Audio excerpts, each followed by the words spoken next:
ẹ wo àrò bóyá ọ̀rọ̀ Mohbad yìí pé gbogbo ẹ ti close down ni gbogbo ẹ ti die down ni àṣé ọ̀rọ̀ ṣẹ̀ṣẹ̀ ń bọ̀ ni mo fẹ́ kẹ́ wá lọ gbọ́ bí Bukky Jesse ṣe ṣàlàyé àwọn ọ̀rọ̀ kan àti àwọn àṣírí tí Very Dark Man náà tú àti ẹni tí ó pè wọlé in fact ó ní agbára àrò bóyá ọ̀rọ̀ yìí ti die down ni pé wọ́n ti gbàgbé ọ̀rọ̀ àmọ́ pé ọ̀rọ̀ ṣe kí ni ọ̀rọ̀ sì kì í sí bẹ́ẹ̀ Very Dark Man sọ àwọn ọ̀rọ̀ kan in fact ó ní agbára ẹ jẹ́ ká jọ wá lọ gbọ́ bí wọ́n ṣe ṣàlàyé ọ̀rọ̀ náà àti bí àwọn àǹtí wa Bukky Jesse ṣe sọ̀rọ̀ náà. To discourage Baba Mohbad from asking about DNA in any interview that he goes to, so they wanted to counter him. Then they continue. Then they said, but to be honest, Bella said, but to be honest, if I'm not wrong, it is either the husband that can give instruction for DNA, not the father.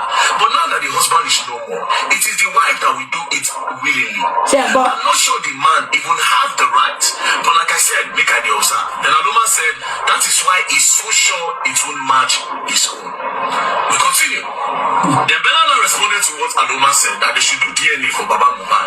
He said, spoke about this with someone, that if we truly want to drag, why do you need to speak about it with someone? Why are people being dodgy about this DNA? It was just a simple thing. The only reason why they needed to do DNA was to tick all boxes of investigation, just in case Mohbad discovered that his 5-month-old baby might not be his own. Maybe now why they can't go buy him. It is simple. It was just to tick investigation. And if we had done it, there would have been no problem. The public would have just continued. But this small matter became a big matter. But let's continue. Again, he said, spoke about this with someone, that if we truly want to drag something fishy, if we truly want to drag, make them do DNA from Mohbad mom, not the dad. Because with the way this man is doing, I am not sure he's the biological father. Now woman know who she born begin. Again, with the narrative and the agenda that no be Baba. 10 years I no see mommy. 10 years I no see mommy. Bàbá yìí nìkan ló wà ńbẹ̀. Àǹtí Lekki, ẹ bá mi send ibi tí Mohbad sọ pé bàbá Mohbad nìkan ló ń tọ́jú òun. Ìyá òun ti lọ ó ti fi rẹsì gba òbò lọ́wọ́ ìyá òun. Ẹ bá mi send ẹ. Bàbá tó jìṣẹ́ jìyà lórí ọmọ. Olórí burúkú Ìyábọ̀ Òjó. Níjọ́ tó ń ṣe wedding olórí burúkú fọ́mọ ẹ. Bàbá ọmọ ẹ gan tó ti lọ fẹ́yàwó mi. Ó máa pé wá kó wá jókòó ìjókòó bàbá ọmọ. Ó sọ pé bàbá ọmọ ẹ ò wúlò. Ó sọ pé bàbá ọmọ ẹ is a bastard. Ó sọ pé bàbá ọmọ ẹ ó máa regret ni. Ó lọ bẹ́ẹ̀. The fact pé bàbá Priscilla ó ti bímọ síbòmí. Ó ti fẹ́ beautiful woman with a heart of gold. Ó lọ bẹ́ẹ̀ pé kó wá jókòó bàbá ọmọ. Ṣùgbọ́n lórí burúkú ti Ìyábọ̀ Òjó, ó deprive bàbá ọmọ lọ́mọ tó dá gbé tó dá fà lórí Mohbad. Ẹ discuss DNA. Ẹ̀yin lẹ wà lórí DNA. Tó jẹ́ kí bàbá oní bàbá máa sọ̀rọ̀ ńpa ẹ̀. Ẹ̀yin lẹ discuss ibẹ̀ ṣe máa ṣe wo bìtayù. Ìyábọ̀ tó bá kù ìṣẹ́jú kan lórí gbogbo bó ṣe dáwọ́ justice for Mohbad rú. Ìyábọ̀ ó lè máa wò pé ó ń dùn ó ń dán fún ẹ̀sìn. Ìgbẹ̀yìn lójú. Ṣùgbọ́n ìgbẹ̀yìn lójú. Ẹ̀san áké o. Gbogbo ẹ̀yin àṣebàjẹ́ ẹ̀san máa ń bọ̀. Ẹ jẹ́ ká máa gbọ́ lọ. Mohbad. So all this one they were fueling as they talk for here. That's why they go online. Agenda and narrative. Ẹ jẹ́ má gbàgbé pé ìgbà tí VDM béèrè lọ́wọ́ Ìyábọ̀ pé ta ló ń ju gbogbo narrative yẹn síta. Ìyábọ̀ Òjó sọ fún VDM pé Priscilla ọmọ òun ló ń jù síta. Àjẹ́ bí ọmọ ẹni kó má bí àjẹ́ àti ìyá àtọmọ ló ń hùwà ibi. Abájọ tí ò rọ́kọ fẹ́ ní Nàìjíríà tó gba Tanzania lọ. Ó lè rọ́kọ fẹ́. Gbogbo ìwà bàjẹ́ gbogbo ìkà tí ìyá ẹ̀ ti ṣe sí Nàìjíríà kò lè jẹ́ kó dúró Nàìjíríà. Òun lè ṣe lọ fún lórí burúkú tẹ lọ gbá ṣíèrè. Ẹlẹ́nu gúgùn tó ṣe ẹnugùn Rangers tó ṣẹnu bí ta sí àṣíèrè. Olórí burúkú olórí pàjáwìrì tẹ lọ gbé wá. Ìyábọ̀ wá jìyà wá jẹ́wé ìyá mo dé sí ẹ lọ́rùn. Àṣàbí alọ́ṣẹ olórí burúkú apààyàn. Gbogbo èèyàn ló ń fòṣọlẹ̀ kú. Gbogbo èèyàn ló ń slum lọ́wọ́ ẹ̀. Àṣàbí lójú ẹ̀ ń sìn. Ó máa rò bí pé mo ti gbàgbé ọ̀rọ̀ ẹ̀. Wìdáí orí ọ̀rọ̀ ẹ̀ ni mo ń padà bọ̀ wá fún ọ. Ẹ jẹ́ ká máa gbọ́ lọ. People were not bringing Baba Mohbad, insulting the man. That's not the real father of Baba Mohbad, so that he will discourage anything about DNA. Then Aloma responded, he said, I swear. Then Bella, they were trying to get on the call, all of them. Some of them were not available.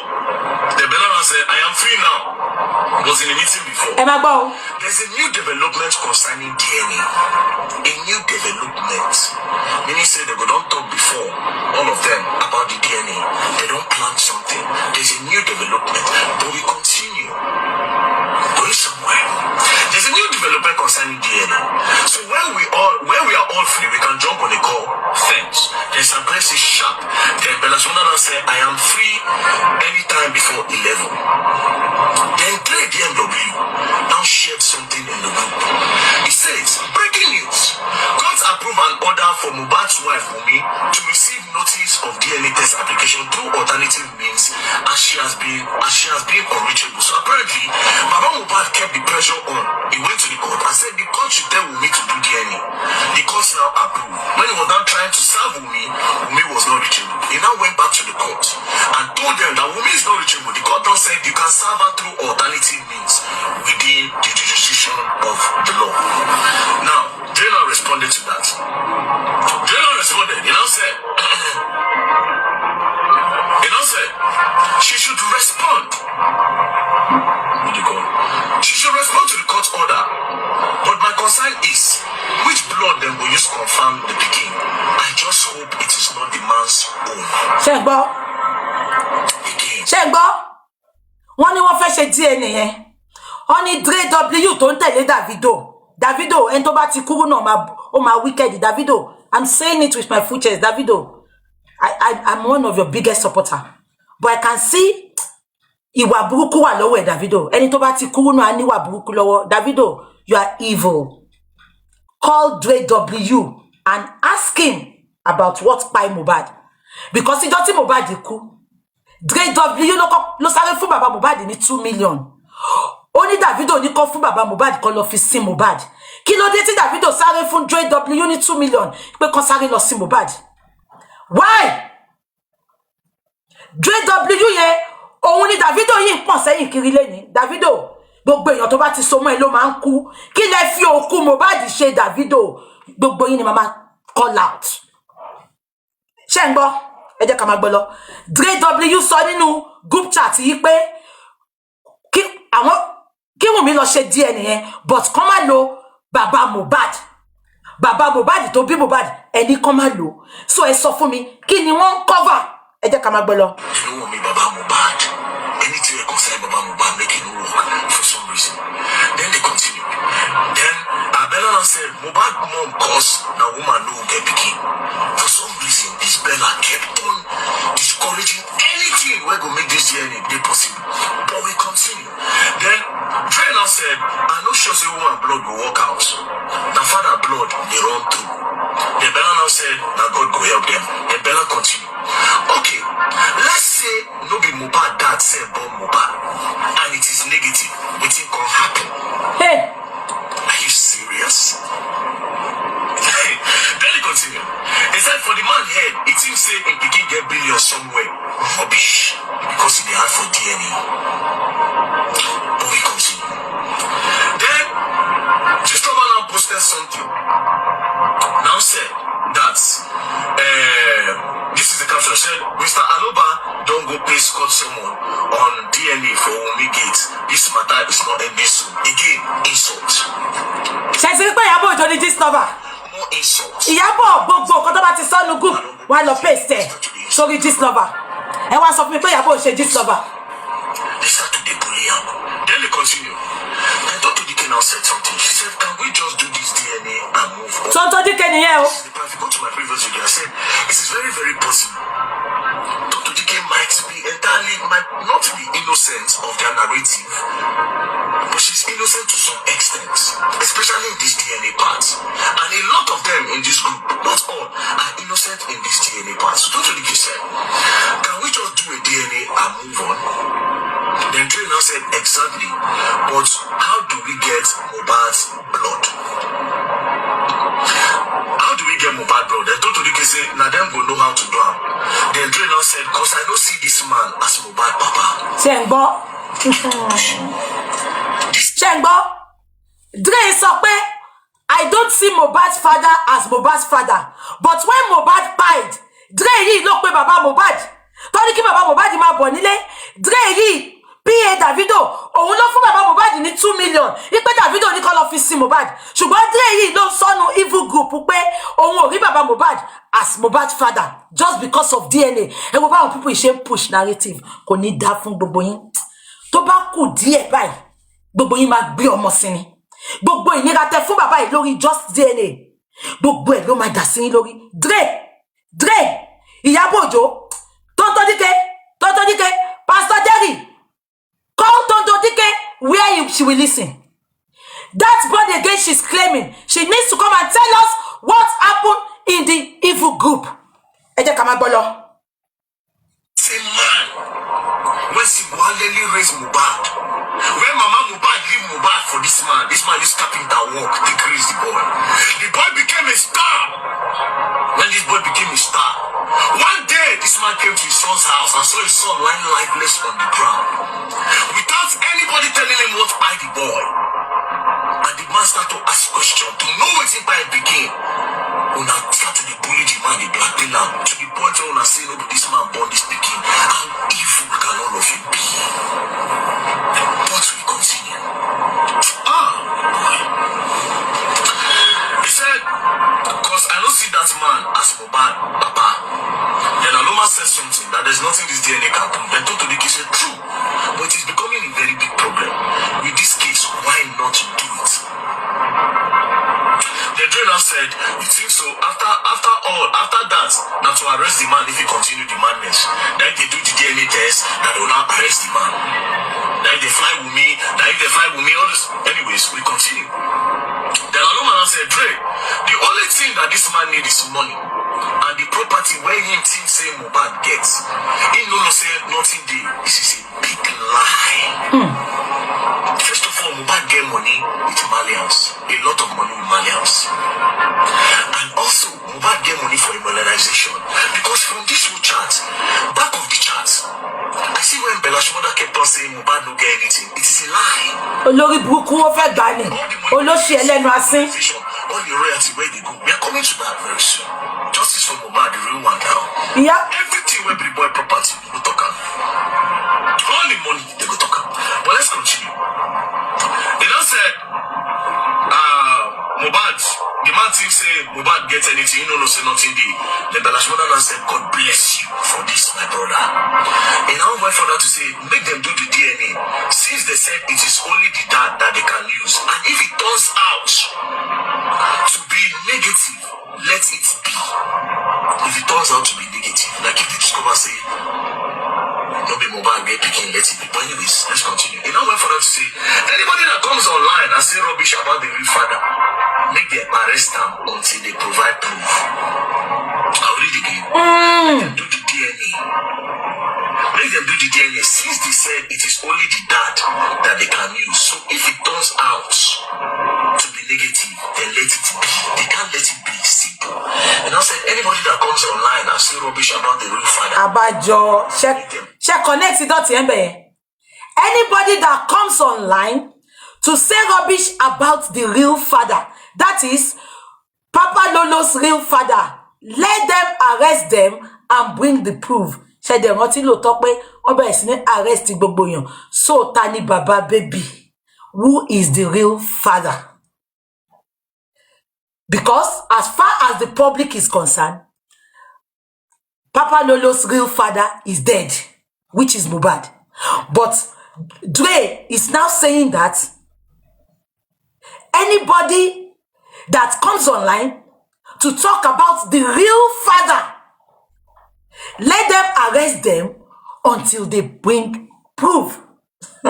Ashana, tó bá ṣe DNA lọ́nà tó tọ́, tó bá ní pé Mohbad, tí bá jẹ́ pé Mohbad ló ní ọmọ yẹn kó pa mí. Ashana, màá gbé gbogbo ayé mi sílẹ̀. Ọmọ àlè lọ́mọ yẹn.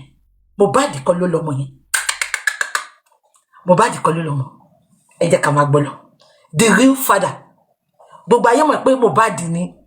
Wọ́n jẹ́ kó yé wa pé Mohbad ni the real father. So why are they now talking pé if we drag the real father, they will arrest all of them until they bring proof who is the real father. Ṣé kí pọ́n ti tó àṣírí kan bíbá? Ẹ jẹ́ ká máa gbọ́ lọ. Arrest them until they provide proof. Anyways, we'll continue. Then Iyabo now finally spoke. All these debates, Iyabo no talk. Now let me tell you the craziest part about this group. In everybody in this group, now only Iyabo they talk to me. Then all of them don't get access to me. Anything we say, now Iyabo they compost now. We'll continue. Iyabo now responded. In order to stop the debate, Iyabo said, privately she has done it. Now Mohbad blood. Which say now Mohbad blood? I was like, okay, let's say they don't do it. They don't go do the test, now Mohbad get out. Now she now said something. Mohbad mother and son were used for the test. Mohbad bastard father is fighting a lost battle. Shemba, I just keep to be chef for you. Mohbad mother and son were used. Oh Jesus. Oh Jesus. Mumbo, Emma bínú sí mi jọ̀ọ́. Emma bínú sí mi. Ṣé gbọ́ nǹkan tó sọ? Ó ní Ìyábọ̀ sọ nínú kíní yẹn. Ó ní privately they have done it. Only they used Mohbad's mother and Papa Lolo. Ìyábọ̀ Òjó olórí burúkú ẹ̀. Bó tẹ̀ jẹ́ pé ọmọ àlè lọkùnrin tó gbé lọ fún ex husband ẹ̀. Ṣé ìgbà tó fẹ́ ṣe DNA? Ṣé wo àti ọmọ yẹn lọ́lò? Kò ń ṣe bàbá ọmọ lọ́lò olórí burúkú Ìyábọ̀ Òjó. Aláyé bàjẹ́ pretentious bastard. Àní kà ní ẹ. You are evil. Mo kórìíra ẹ. Sórí mo láti ní sùúrù torí pé cancer tó ní. Ṣùgbọ́n nǹkan tí Àṣànà ṣe lénìí. Game ni Ìyábọ̀ ń play o. Ìyábọ̀ Òjó ó sọ pé wọ́n ti ṣe secret DNA. So why is the court not allowing Baba Mohbad to do his own DNA? Now this is my question. If they had done the secret DNA, kọ́ fún wa ní result now. Kí kọ́ọ̀tù come bring Ìyábọ̀ up pé kó fún wa ní result. Result DNA wà lọ́wọ́ Ìyábọ̀ àti Àṣànà. Secret DNA tán ṣe. Tẹ́ bá fẹ́ kí Baba Mohbad ṣe mí, let Ìyábọ̀ Òjó and Àṣànà, let them present that secret DNA they have done. Now, nǹkan tó wá bí mi nínú láàárọ̀ tí mo fi jáde, ẹ jẹ́ kí n play ẹ̀kẹ́ wá gbọ́. Lẹ́yìn tí Baba Mohbad lọ bá immunizer. Ṣé la pàṣẹ pàṣẹ mo ti kó injustice. Àṣànà ó ń ṣàkọgan. Àṣànà wá lọ grant ó lọ ṣe chat lánàá. Ẹ gbọ́ nǹkan tó sọ, mo fẹ́ kẹ́ gbọ́. Nǹkan tó bí mi nínú tó trigger nǹkan tí baba ẹ máa ṣe interview ẹ máa tire. Ṣé interview ni? Baba ló ń bá wíyàn. Then látànà, mo was surprised nípa ẹyọ kan ni mo rí. Baba ẹ máa sọ̀rọ̀. I know most of your lies, most of your conversations online are lies. Just because I'm not debunking you. Màá tún fún yín ní time dáadáa. Tó bá ti tó time láti counter everything. Mo máa counter. But right now, ẹ máa sọ̀rọ̀ lọ. I just want you to have one thing at the back of your mind. Ẹ máa gbọ́. See, Snake and Embassy Twitter, Embassy Instagram, Embassy. Nothing will change my mind. You could go everybody bashing me will just cry tire. I am nothing will change. The only thing that can change my mind, I have told you yesterday, you will beg Liam. You will do 10 media rounds. You will go to every I told you at the court yesterday.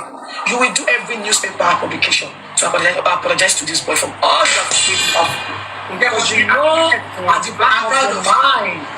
You know at the back of your mind that this child belongs to your child.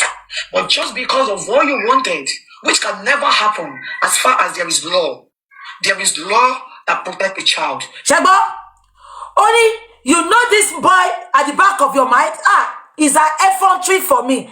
Ẹ ti gbọ́ kọ́kọ́ o. Ṣé ní gbogbo nǹkan tí mo ń gbọ́ ni nǹkan tó bí mi nínú tó jẹ́ kí n wá síta láàárọ̀ yìí nìyí o. Only you know this child at the back of your mind is for Mohbad. But because of what you want to get, which can never happen, ìtorí property, only kò lè happen. Ipe because the property belongs to this child. There is law in this country. Ṣé ń gbọ́? Nǹkan tí mo ṣe ń gbé Ìyábọ̀ Òjó ṣépè láàárọ̀ ìgangan ni. Ẹ máa gbọ́ bí tó ń lọ. Ìyábọ̀ Òjó wàá rí ìnira. Priscilla ní ìnira.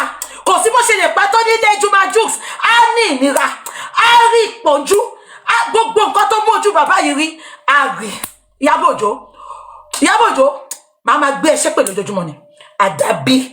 Tó tó bá yẹ pé ìgbà tí bàbá yìí ń dá tọ́ ọmọ ẹ̀ ó wà bẹ́ẹ̀ àdàbí tó bá yẹ pé ìgbà tí bàbá yìí ń jìyà tó ń sunkún pé wọ́n ń na òun kiri tó ń sunkún pé wọ́n fẹ́ pa òun ó bá dá sí i ṣùgbọ́n tí ò bá ti jẹ́ bẹ́ẹ̀ Ìyábọ̀ Òjó ọ̀hún á jẹ́ níyà á jẹ́ Priscilla níyà Priscilla á rí ìdààmú á rí ìpọ́njú nílé ọkọ ẹ má gbọ́ lọ.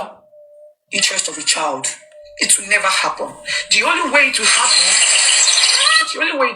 happen is the court will do it DNA first. Ṣẹ́gbọ́. See the result of the court. Ṣẹ́gbọ́. Ṣé ti rí plan mọ́ bẹ́ẹ̀? Ṣé ti rí plan mọ́? Only the only way tí DNA máa fi happen.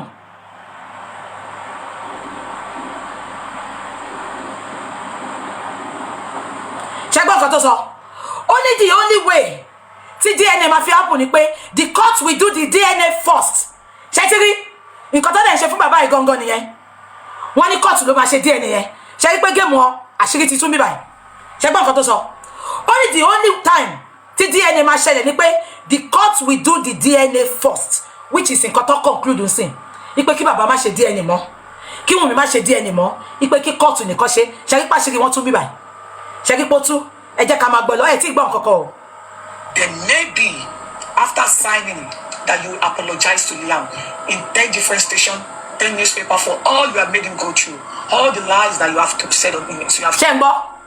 Ṣé ń gbọ́? Mo bọ́ jẹ́ kí n pa kíní. Ẹ má bínú. Má tàn padà. Ibo dẹ̀ ló dé o. Okay.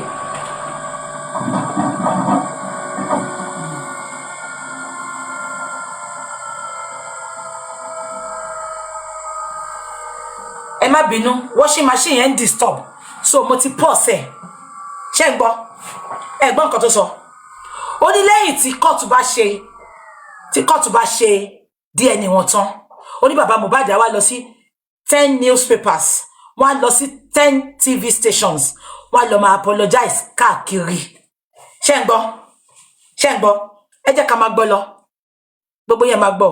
old just to buy sympathy, just to make people believe you. Ẹ wo lórí burúkú tó sọ pé bàbá Mohbad ń parọ́ kiri TV station. Àbí gbogbo yín ti gbàgbé ni, a máa gbé gbogbo ẹ̀ padà wá.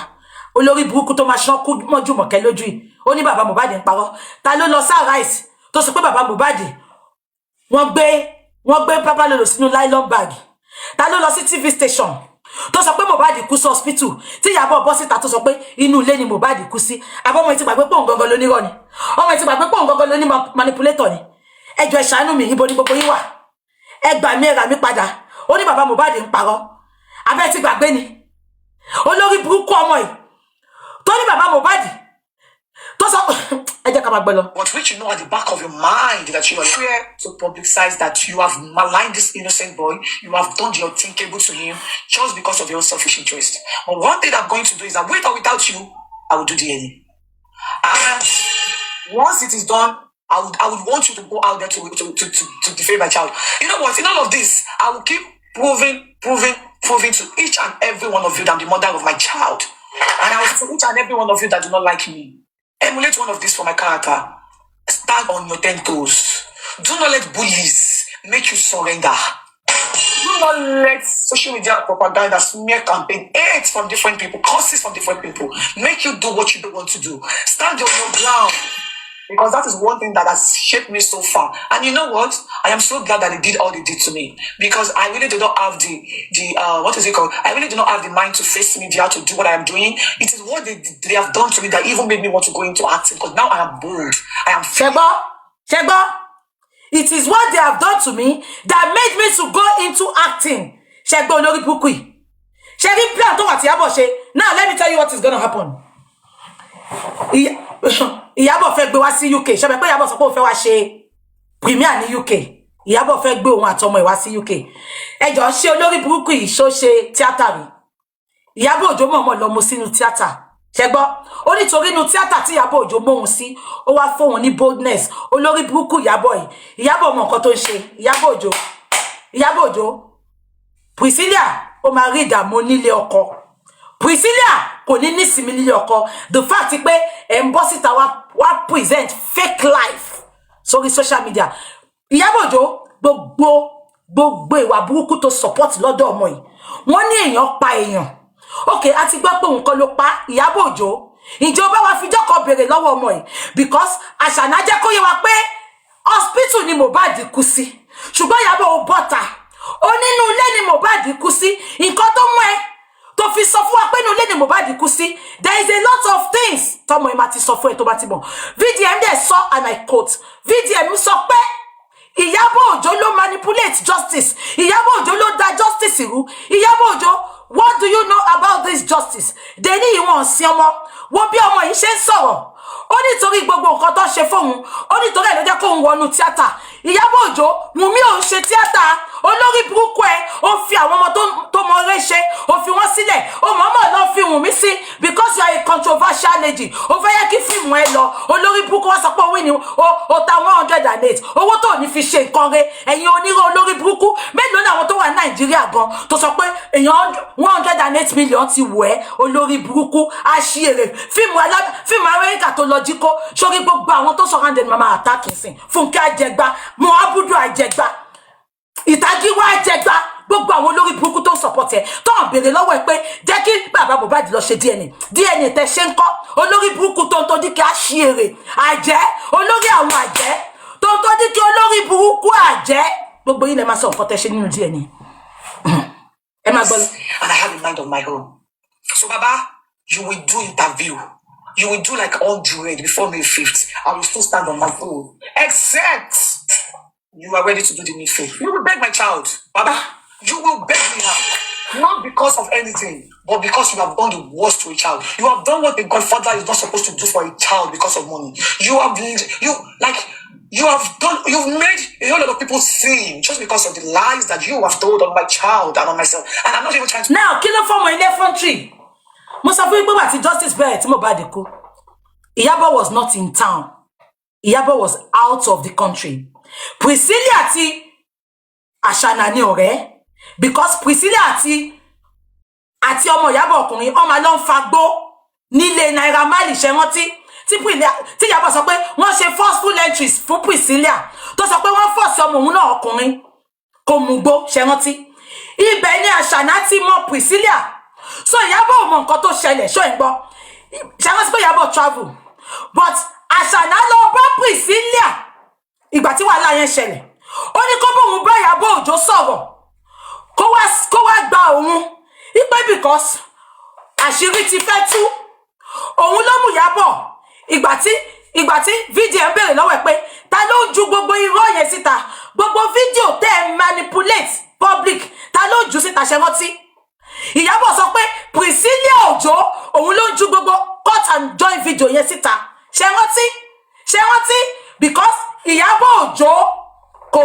kò mọ Àṣànà Priscilla lọ rí Àṣànà ìtorí pé ó dẹ̀ lọ sílé àwọn Naira Marley lọ mugbó pẹ̀lú ọmọ ọkùnrin wọ́n dẹ̀ ṣe forceful entry fún ẹ̀gbọ́n mi ṣe ń gbọ́ mi so Priscilla ló mú Àṣànà lọ bá Ìyábọ̀ Òjó Ìyábọ̀ wá sọ fún pé kó má worry so far tóun bá máa gba percentage òun á dúró tì àbí kò yé yín òun ló mú wọn kọ́kọ́ sọ pé Naira Marley ló pa Mohbad ṣe rántí lórí pé VDM sọ pé bàbá ńlá irọ́ ní sẹ́yìn Naira Marley ò sílé wọ́n gbé ìwòwò VDM jáde Ìyábọ̀ Òjó lórí burúkú yìí tó máa silence ọkọ ọmọ ẹ̀ gbogbo ibi tó bá lọ́ máa silence ẹ̀ ni ìtorí pé VDM bọ́ta ó ń wá justice fún Mohbad Ìyábọ̀ Òjó àti Gistlover wọ́n kọ́kọ́ ju ìwòwò ẹ̀ síta wọ́n fi pa wọn máa fi pa lẹ́nu mọ́ wọn ò rí pa lẹ́nu mọ́ ṣe rántí gbogbo àtàkì tó fún èmi náà ìyá àbíkó lórí burúkú tọ́wọ́ bá wọn máa pa mí lẹ́nu mọ́ but kàkà kọ́ pa mí lẹ́nu mọ́ mo tún strong sí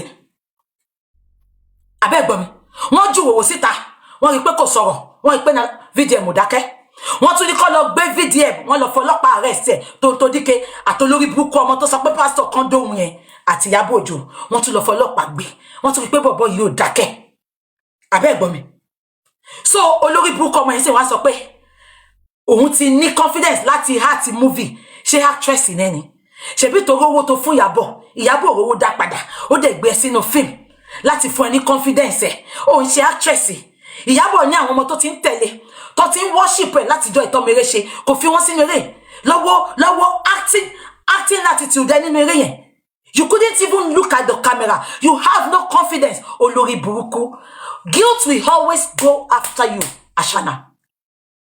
Ẹ jẹ́ kí wọ́n sọ nǹkan fún yín lọ́sàn. Ẹ jẹ́ ká máa gbọ́ lọ. Ẹ gbọ́ tán. What am I saying in all of this? Because I'm an adult. But you see that little child, I will fight for him to the last. And nothing, I repeat, nothing you want to say or do that will move my stand, except you are ready to do what I want. One thing I am glad that happened yesterday is that it has been clear to you now that me, Omomuni, has the final say on Liam.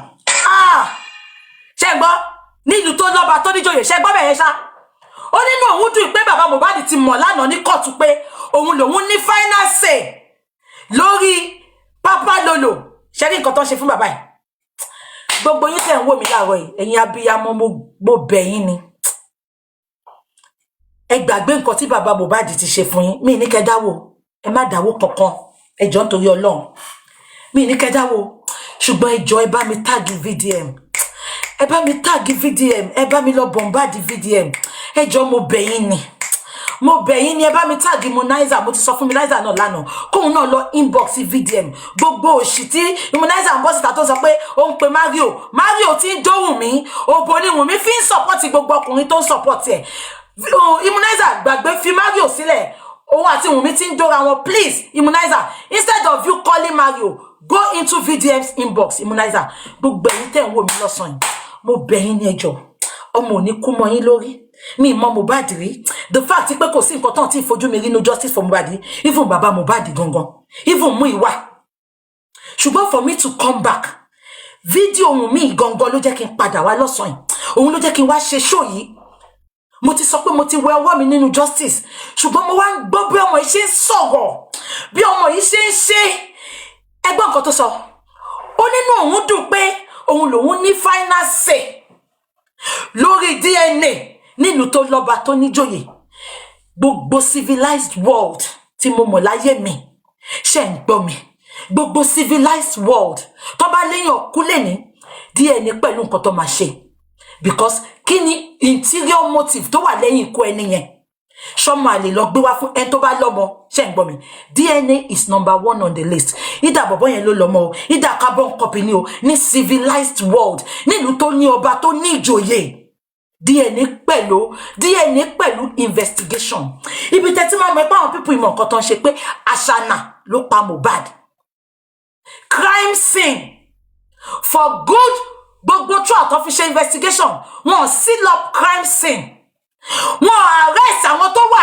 visible nígbà tí Mohbad kú ẹ lọ arrest àwọn bàbá Mohbad make it make sense they need wọ́n pe Ashana fún investigation bàbá Mohbad ló ń dà láàmú lójoojúmọ́ ẹ gbà mí gbogbo abiyamọ gbogbo ẹ̀yin tẹ́ ní ẹsẹ̀ ní Nàìjíríà ẹ ṣàánú mi ẹ̀mí nìkan dẹ̀ kọ́lẹ́ bá ṣàánú ẹ má wo tiwa bàbá yìí ẹ má wo tiwa mú ìwá ẹ má wo anything I want you to drop all your differences kò ní ìdíkájọ ṣe pọ̀ gbogbo ọ̀nà tẹ́ bá lè fi ran bàbá yìí lọ́wọ́ kó fi ṣe DNA Ashana ti sọ́ọ̀sì ó ní nǹkan tó dùn mọ́ òun nínú ni pé òun lòun ní final say lórí DNA nílùú tó lọ́ba tó ní ìjòyè Ìyábọ̀ Òjó bẹ̀rù Ọlọ́run Ìyábọ̀ Òjó mo máa bọ́ta máa gbé ẹṣẹ́ pẹ̀ lójoojúmọ́ mo máa gbé ẹṣẹ́ pẹ̀ lójoojúmọ́ Ìyábọ̀ Òjó secret DNA tó ṣe báwa mú síta or else Priscilla máa rí ìdààmú ó máa rí ìpọ́njú ṣó ń gbọ́ mi má sọ fún mi pé inú ẹ̀ ń dùn o ẹ bá lọ máa gbé gbogbo pé ó ń sign deal ìyẹn kọ́ la fẹ́ jẹ ìgbẹ̀yìn lójú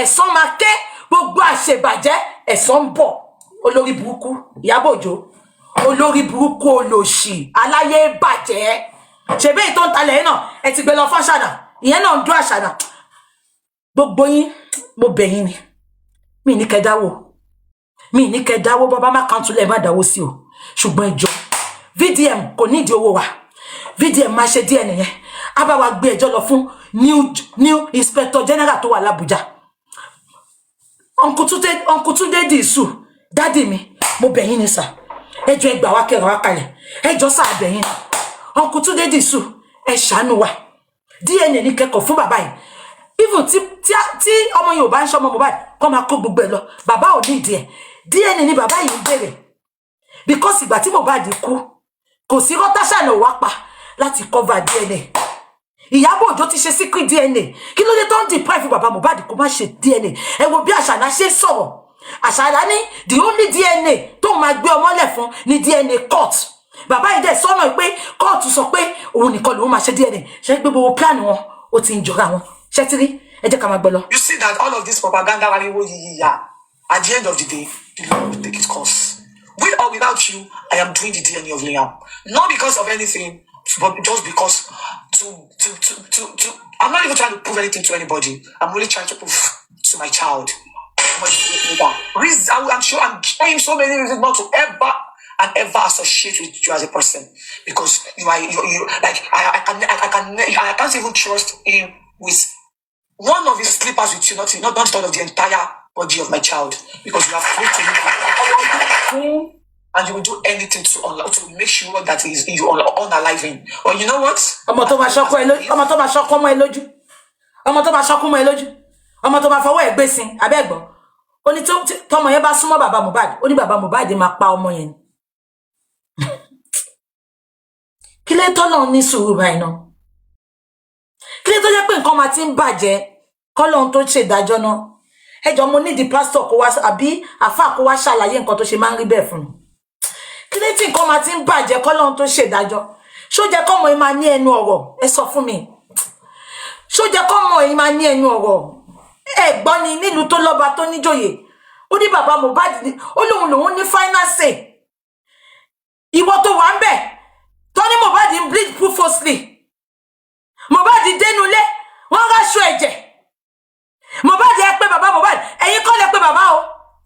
Bàbá ní blessing ló kọ́kọ́ pé àwọn tó sọ fáwọn pé dádì mi Mohbad ti kú ẹ̀ka sára. Aṣáná ó mọ gbogbo eré tó sá ni bẹ́ẹ̀ ṣe ń gbé ya Mohbad mọ́ra tí Ìyábọ̀ náà bọ́ta tó ní ya Mohbad ní best mother. Ẹ ti gbàgbé ní Ìyábọ̀ kí lẹ̀ ń bò gangan tí Aṣáná sọ sí pé kóòtù nìkan ló ní final say lórí DNA. Gbogbo ẹ̀yin abiyamọ ayé ẹ gbà mí gbogbo nǹkan tó bá lè ṣe ẹjọ́ ṣe fún wa, ẹ ṣàánú wa. I will send it to VDM. Wọ́n ní kí n send ìkíní sí VDM. Ẹ gbà mí Naira Marley gbà wá. Ẹ ní ìdíkà VDM go ní ìdíkò wá ṣe chat. Gbogbo nǹkan tí VDM bá mọ̀ kókó fún mi kókò bá lọ kókò bá gbé. Olórí burúkú Ọmọyẹlé Sowore aláyé bàjẹ́ ọ̀rọ̀ blood ló ń ṣe. Sowore náà pẹ̀lẹ́ tó support ọmọ olórí burúkú yìí. Ẹ gbà mí gbogbo abiyamọ. Bàbá tó bí ọmọ tó jìṣẹ́ tó jìyà lórí ọmọ olórí burúkú Aṣáná tó ń bú bàbá yìí. Ṣé tí bàbá bá bí tí ò bá bí Mohbad ṣé wàá bí olórí burúkú ọmọ tó gbé dání? Wàá bí ọmọ àlè ọmọ wọlé bàbá kú ọmọ wọlé bàbá ṣọ́kú ṣé wàá bí irú ọmọ yìí? Ìwọ ọkùnrin tó ń wò mí láàárọ̀ ìwọ obìnrin tó bá ti ń fi ọkọ àbíyàwó tí ò ti nífẹ̀ẹ́ fámílì ẹ̀ tètè cut ẹ̀ off. Mi fẹ́ mọ irúfẹ́ tó lè ní sí obìnrin àbọ́kùnrin. Òun ló ṣẹlẹ̀. Ẹ gbà mí kí Aṣáná máa fọwọ́ lu àyà kó máa sọ fún bàbá Mohbad pé inú òun dùn pé òun nìkan lòun ní final say lórí ọ̀rọ̀ DNA. Ẹ jẹ́ ká máa gbọ́ lọ. Never going to happen. As long as I live, none of your interview, talks, pity party will matter to me. Because if people can think deep, they will know from the beginning that you know what you are doing, but they were just blinded with emotions. They will know from the beginning that you know that this child is a grandchild. You've never cursed him. That is when they will know. Whenever people are cursing, you don't say amen to this. That is when. Ẹ wo example tọmọ yìí ń give ipe bàbá mọ̀ pé ọmọ òun ni. Ó ní tí gbogbo èèyàn bá ń ṣépè fọmọ yẹn. Ó ní bàbá Mohbad ò kì í ṣàmì. Ó ní bàbá Mohbad náà dẹ̀ ṣépè fọmọ yẹn. Ibi tẹ́ bá ti mọ̀ pastor ni bàbá. Pastor ni bàbá. Ìwọ gangan lórí burúkú tó pa ọmọ tí bàbá mọ̀ pé ọmọ àlè ló gbé wá fọmọ. Bàbá go ṣépè fún ẹ. The fact pé ó pe bàbá yẹn ó gbé ṣépè lórí phone 1 week tọmọ ẹ kú. Bàbá yóò gbé ṣépè. Deni igo Ìyábọ̀ Òjó tó da kéèsì rú. Bàbá go ṣépè fún. So bàbá ò lè ṣépè fún ọmọ. Ẹgbẹ́ skills to give ni. Ó ní nǹkan tẹ́ bá fi mọ̀ pé bàbá Mohbad mọ̀ pé òun ló lọ́mọ. Ṣé wí pé ọmọ manipulator ni? Ṣé yẹn jẹ́ excuse? Lára èyí tẹ́ wò mí gan. Èmi gan máa ń ní mi lára kí n ṣépè fọmọ. But lórí ọ̀rọ̀ ọmọ yìí, nǹkan tí mo ṣe ń ṣépè ni pé mo mọ̀ pé Mohbad kọ́ ló lọ́mọ yẹn. Ẹ gbọ́ mi ṣá? Ẹ gbọ́ nǹkan tó sọ ni. Ó ní nǹkan tí gbogbo yín máa fi mọ̀ pé Mohbad ló ní ọmọ.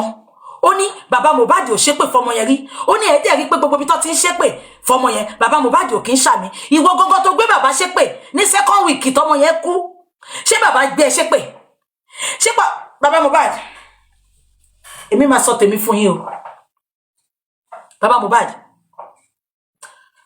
ṣé rí gbogbo ìtẹ́ ń pera yín pásítọ̀ yẹn bàbá Mohbad ẹgbẹ́sẹ̀gbẹ́ ẹ má tanra yín bàbá Adébóyè gbogbo àwọn pásítọ̀ tẹ́ ń wò yẹn bàbá wọ́n ń dọ́gbọ́n sí Ọlọ́run ló mẹ́ni tó ń sin òun bàbá Mohbad ṣé rí ibi tọ́rọ̀ dé yìí bàbá Mohbad àìlàlá yìí ń ṣiṣẹ́ o mo mọ̀ pàṣànà náà rìn o bàbá Mohbad mo mọ̀ pàṣànà rìn ṣùgbọ́n bàbá Mohbad àìlàlá yìí ń ṣiṣẹ́ o bàbá Mohbad àìlàlá yìí ń ṣiṣẹ́ bàbá Mohbad àyàfi tẹ́ bá lọ́wọ́ ń bẹ̀ nìkan bàbá tẹ́ bá ti lọ́wọ́ ń bẹ̀ bàbá Mohbad 7 days ni àìlàlá yìí ń ṣiṣẹ́ bàbá Mohbad àyàfi tẹ́ bá lọ́wọ́ níbẹ̀ tó bá jẹ́ pé táìlàlá nìkan ni màá ní kẹ́ fi VDM sílẹ̀ ṣùgbọ́n a fẹ́ VDM nínú justice because a fẹ́ expose Ìyábọ̀ Òjó a dẹ̀ fẹ́ expose Àṣànà a fẹ́ establish pé ọmọ àlè reason tó fi pa Mohbad nìyẹn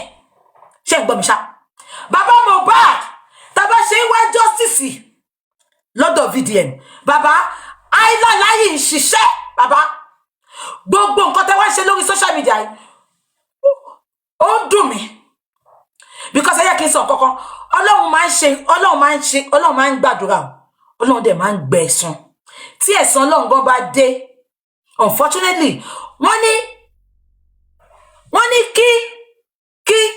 ní kí justice tó dé fún èèyàn nǹkan máa ti ń bàjẹ́ Ọlọ́run máa ń fún àwọn ìkà ó máa ń fún wọn ní opportunity kan kí dẹ̀ lóde tọ́lọ́run máa fi ṣe bẹ́ẹ̀ Ọlọ́run máa ń ṣe ìtorí ó máa ń wò bí wọn máa change ìkà ò dẹ̀ kí ń change ìtorí ẹnìkan ṣe máa ń ṣèkà títọ́ máa fi kú wọ́n ní wọ́n á ti ba nǹkan wọ́n ní kí nǹkan rere tó ṣe kíní kan nǹkan rere á ti bàjẹ́ òun ló ń ṣẹlẹ̀ lọ́wọ́lọ́wọ́ bàbá Mohbad àìlàlá 7 days ni ẹnikẹ́ni tó bá náwó nínú ikú ọmọ mi àìlàlá dẹ̀ wọ́n máa ń wúkú ni 7 days ni àìlàlá fi ń ṣiṣẹ́ bàbá Mohbad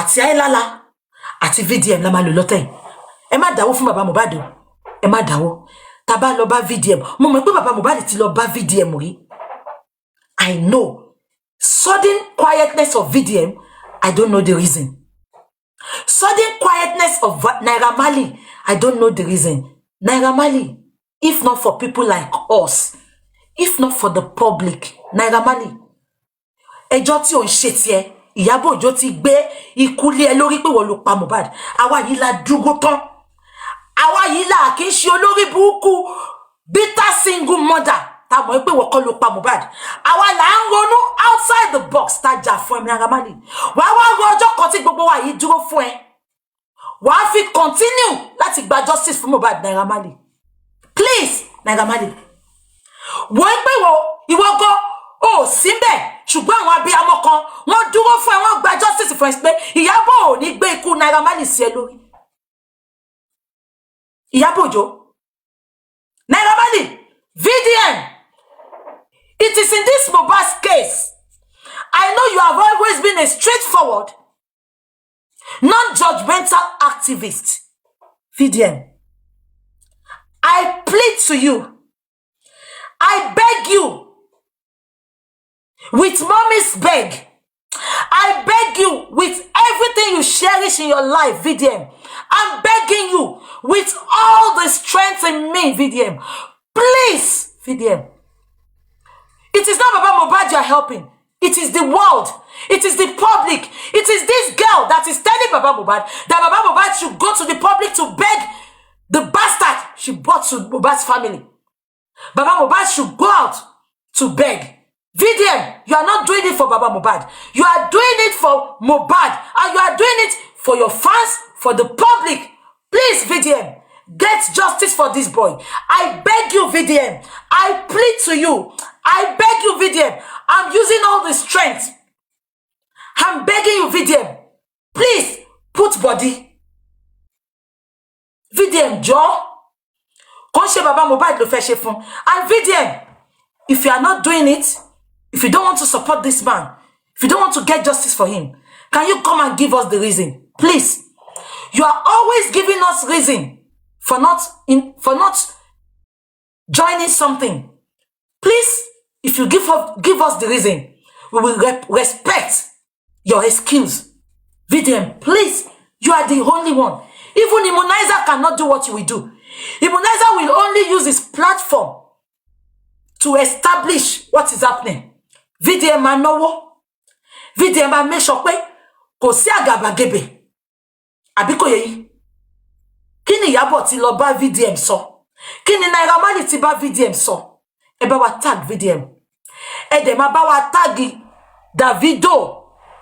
Davido knows about ikú Mohbad. Davido ó mọ̀ nípa ikú Mohbad because Dre PA Davido òun ló sáré fún bàbá Mohbad ní 2 million.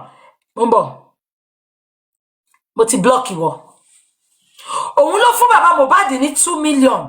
Ó ní Davido ní kó fún bàbá Mohbad ní 2 million. Up to today, Davido bọ́ta láti wá debunk ẹ̀. Ṣé Davido do àṣànà ni? Ẹ má gbàgbé pé a rí fọ́tò Davido àtàṣànà. Davido kẹ̀rẹ́ kò síbi tó lè kókó bọ̀. Olóṣì ni. Dógidógi ni. Ohun tí ò bá róbòdó mọ́, á dó ògiri. Ṣé Davido ti do àṣànà ni? Ìtorí a rí fọ́tò Davido àtàṣànà ìgbà tó wà ní kékeré. Ṣé Davido ti do àṣànà ni? Ṣé àjẹkù Davido làṣànà ni?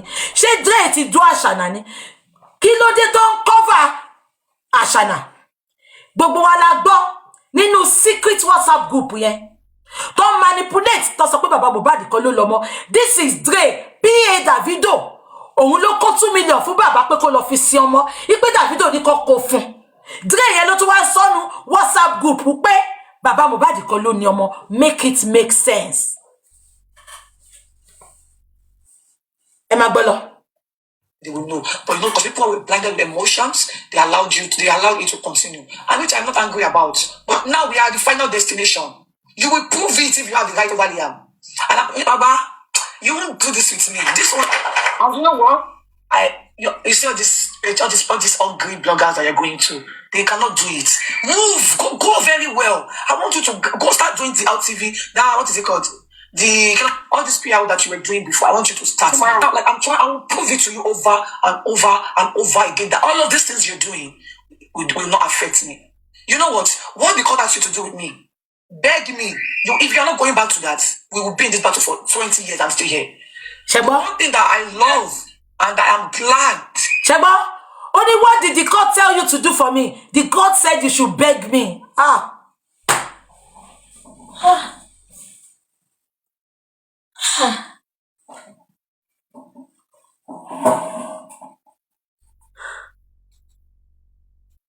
Hey,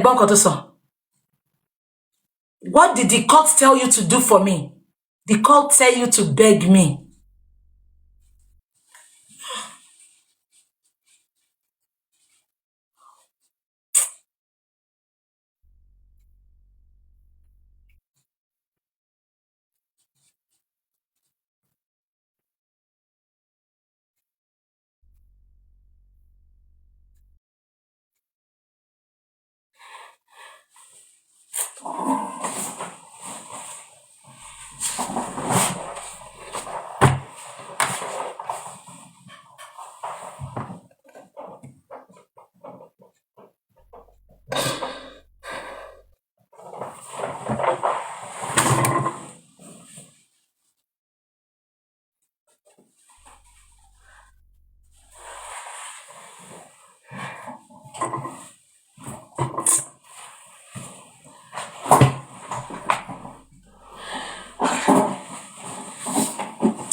This can only happen in Nigeria.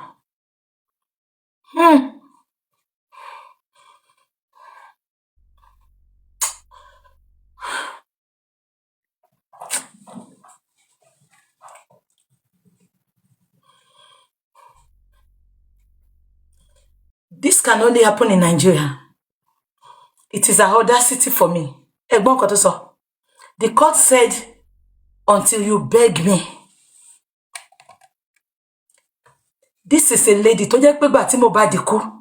ìwọ nìkan ló wà ń bẹ̀. Ìwọ ló wà ń bẹ̀ ìgbà tí Mohbad kú. Ìwọ ló bẹ̀rẹ̀ sí ní send gbogbo narrative síta. Ìwọ àti Ìyábọ̀ Òjó lẹ ń parọ́.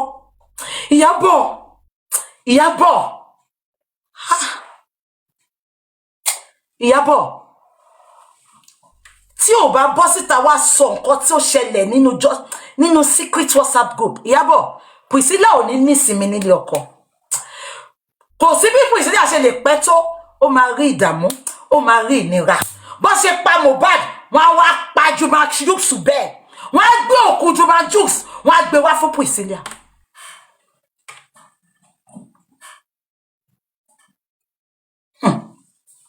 Ẹgbọ́n nǹkan tó sọ. Ó ní bàbá Mohbad until tó bá ṣe nǹkan tí kóòtù sọ kó bọ́ta kó lọ máa bẹ òun.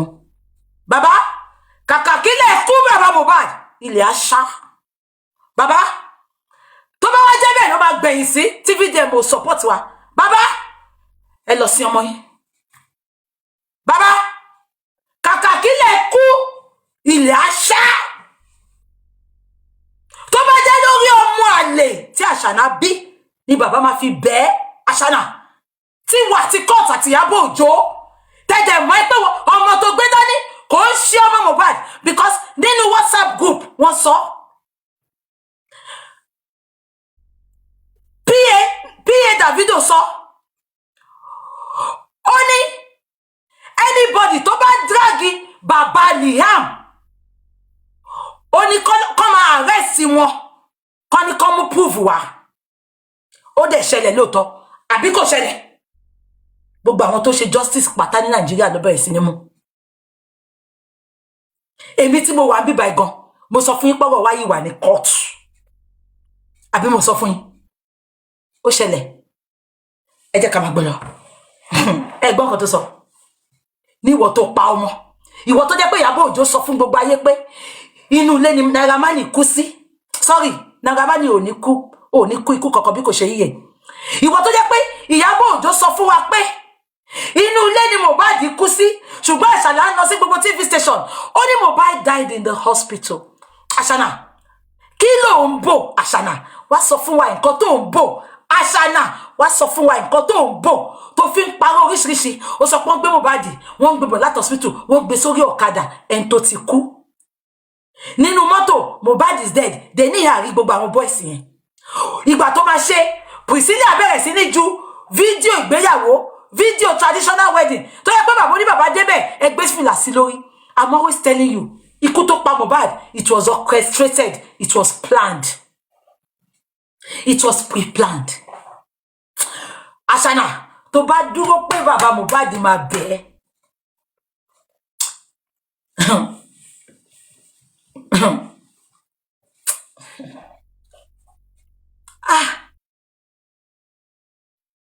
ìwọ tó ń wò mí lénìí, má fẹ́ ọ̀dájú tó bá ti ń báyàn ṣe, bó jẹ́ girlfriend, bó jẹ́ ọkùnrin, bó jẹ́ obìnrin, tí ò bá ti ní human feeling, tí ò bá ti ní ìbẹ̀rù Ọlọ́run, kò bá àjọ rẹ̀ tó ń ṣe lọ́wọ́lọ́wọ́, cut them off. Ọ̀rẹ́ bí Àṣàbí Ìbàdàn, sorry, Àṣàbí Ọlọ́ṣẹ́. Ṣé gbogbo yín ti rí gbogbo àṣírí tó tún nípa Àṣàbí Ọlọ́ṣẹ́ lánàá? Gbogbo story t'Àṣàbí Ọlọ́ṣẹ́ ń gbé jáde, Àṣàbí Ọlọ́ṣẹ́ bọ́ta, ó bẹ̀rẹ̀ sí ní gbé ọ̀rẹ́ ẹ̀ ṣépè ẹni tó ti kú, ó bẹ̀rẹ̀ sí ní sọ ọ̀rọ̀ burúkú nípa ọ̀rẹ́ ẹ̀. Irú àwọn èèyàn bí Àṣàbí Ìbàdàn ni Àṣànà. Ó ti ẹ̀ wọ lájọ́ kan tí bàbá yìí fi dá sí ẹ. Ó wọ lájọ́ kan tí Mohbad fi yọ ẹ́ kúrò ní slum, tó yọ ẹ́ kúrò níbi tí ò ń gbé, ibi tó ti ta ṣàwámà níwájú Rita lórí hòtẹ́ẹ̀lì ní Kòròdú. Ó wo ọjọ́ kan yẹn, ó wo ọjọ́ kan tí Mohbad fi wojú ẹ̀ tó ní I love you. Kó tí ẹ fi wò ó ṣe fún bàbá yìí, kò sí nǹkan tí bàbá yìí lè ṣe. Bàbá yìí lọmọ kú fún. It is human for him to behave the way he is behaving. Ó tí ẹ wo gbogbo yẹn. Ìwọ bọ́ síta, òun náà fi tí bàbá Mohbad bá bẹ́ẹ̀, tí bàbá Mohbad bá ṣe nǹkan tí kóòtù sọ, ipe kóòtù ló máa kọ́kọ́ ṣe DNA fún ẹ. Ìyábọ̀ Òjó, ò ní gbélé ayé ṣe òun rere. Ìyábọ̀ Òjó, gbogbo nǹkan tó fojú bàbá Mohbad rí, wọ́n á fojú olórí burúkú ẹ̀ ó easy ló jẹ́ kọ́mọ ẹ fẹ́ Naija wo lórí burúkú tó lọ fẹ́ wo bí tó gbẹ̀yìn ayé ẹ̀sìn olórin pàjáwìrì olóṣì ọmọ àlejò máa jù sáláyé bàjẹ́ tó máa ṣánkú mọ́ Priscilla lójú bí Mohbad ṣe ṣánkú máṣànà lójú Juma Jux máa ṣánkú mọ́ Priscilla lójú Priscilla máa fọwọ́ ẹ̀ gbé Juma Jux wá fún ẹ Ìyábọ̀ Òjó àyàfi tọ́lọ́run ò bá sí because you messed this justice from Ibadan gbogbo nǹkan tí mo fi kórìíra ẹ nìyẹn o bọ́ síta bẹ́ẹ̀ tó wá gbèjà olórí burúkú pọ̀ lóòónà apárí olórí burúkú àgbàyà àṣìírè ibi tó ti ń náwó ojú ló máa ń ná ń bẹ̀ olórí burúkú bọ́ta ó ní Mohbad sọ fóun gbogbo oríṣiríṣi nǹkan tí Naira Marley ṣe fún ṣùgbọ́n the same pọ̀ lóòyẹn ló tún wá bọ́ta tó ní Naira Marley kan ló pa Mohbad o gbogbo wa dẹ̀ dákẹ́ adẹ̀ ń wò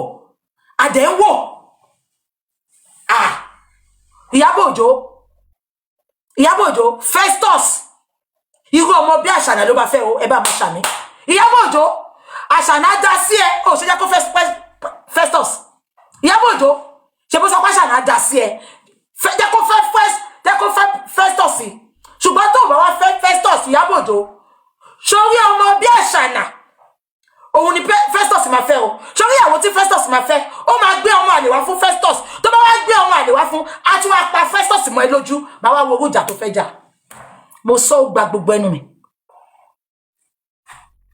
wọ́n ní ká tó dá ọmọ ẹyẹ lóró ẹ jẹ́ ká fi wóra wa we have to go and tag VDM nìkan ló lè ṣe fún wa I have no trust in anybody I can only talk we can only use our platform and please ẹ má dáwó fún ẹni kankan ẹ má dáwó fún ẹni kankan ẹ má dáwó fún bàbá gan ẹ jẹ́ kí bàbá lọ bá VDM bó ti block bàbá I've told you ẹ̀yin tẹ́ ń bá bàbá sọ̀rọ̀ ẹ jẹ́ kí bàbá Mohbad lọ bá VDM I will try my best as well to ma kọ́kọ́ send ọ̀rọ̀ Àṣànà ma send sí VDM kí VDM gbọ́ tí VDM bá dẹ̀ lóhùn ò lè support bàbá kó wá fún wa ní reason because àwọn nǹkan tí ò kàn ló máa ń support tó bá fẹ́ da nǹkan goodbye gbogbo nǹkan tí VDM bá ṣe fún wa nìyẹn olórí burúkú tí Tinubu yọ ní ọlọ́pàá yẹn òun ló kọ́kọ́ da gbogbo justice irú wọ́n níyàn kú ẹ lọ sí crime scene ẹ block crime scene ẹ fi gbogbo crime scene sílẹ̀ ẹ jẹ́ kó pa gbogbo evidence rẹ̀ wọ́n tún sọ pé ó rí evidence nínú fóònù àdúrà I don't want to talk ẹ jẹ́ ká máa gbọ́ lọ. Is that you got to tell yesterday that you have no power over Liam. So that, and you know what? Go to High Court, go to Ikeja, go to Appeal Court, go to... These are the things my people have been trying to let you all know for the longest. That I was the one that said I wanted DNA, but you never believed.